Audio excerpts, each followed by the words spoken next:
Cuttack CDA sector 13 रे अष्टपहरी नामयज्ञ महासमारोह पालन। कलिजुगे गोटे सत्य से हेउछि हरे कृष्ण हरे राम। से राम नाम को प्रचार प्रसार दिगरे आगे नेवाई विशिष्ट साहित्यक तथा समाजसेवी शिक्षाविद श्रीजुक्त शशधर पंडा पौरोहित्य कटक सीडीए सेक्टर 13 नंबर रे कल्चर डेवलपमेंट एसोसिएशन आनुकूल्य बसवास करुथिबा आदिवासी मानक सहयोग अष्टपहरी नामयज्ञ अनुष्ठित हो जाइछि। 10टी कीर्तन मंडली यह कार्य निजक सामिल करते महान कार्य शताधिक भक्तों समागम देखा मिलता। कर्ता भाव शिक्षाविद शशधर पंडा पूजा कार्य निर्वाह करथिबा बेले भक्त मानक नाम कीर्तन करने सह प्रसाद सेवन व्यवस्था कर राम नाम उच्चारण में अंचल प्रकम्पित होता। तेबे आसंतु शुणा कौन कहते अनुष्ठान मुरबी तथा प्रतिष्ठाता शशधर पंडा ठारू। जय Jagannath. Shashadhar Panda cultural development association sector 13 general secretary. आमर ये पवित्र कार्तिक मासरे आम प्रतिवर्ष अष्टप्रहरी करूँ।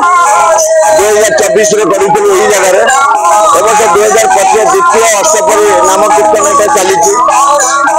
आमर उद्देश्य हूँ यही आध्यात्मिक कार्य कर परिवेश जो कलुषित होती परिवेश को बदलवाई ये एक स्वतंत्र कार्यक्रम। ये जो हरिनाम ये जो मंत्रटी ये जो आवाज जब कौन कर्णर पड़े निश्चित से परिवर्तन हम से परिवेश परिवर्तन हम। आज समय केवल गोटे लक्ष्य रखा जी जहाँ करूँ केवल आध्यात्मिक कार्यटा हूँ मुख्य द्वारा समस्त परिवर्तन हो पार।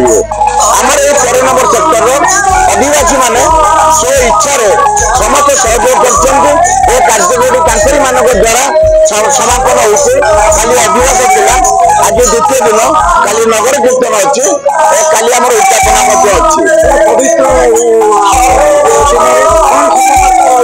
शुभेच्छा बार्ता मोर समस्त रही पवित्र कार्तिक मासरे ओडावासी स्वतंत्र ऐतिहासिक कटकवासी शुभेच्छा अभिनंदन जन मो समस्त को अनुरोध करे समस्त आध्यात्मिक कार्य करते युवपीढ़ी उद्योग करते परिवेश को सुस्थ सुख रखते आगक नापी सरकार जो प्रचेषा प्रिंट मीडिया इलेक्ट्रिक मीडिया जो अनुरोध करी जिते प्रचार प्रसार करेंगे आईडिया जो करेंगे निश्चित युवपीढ़ी को जोग करेंगे आध्यात्मिक आगे संपूर्ण। जय जगन्नाथ।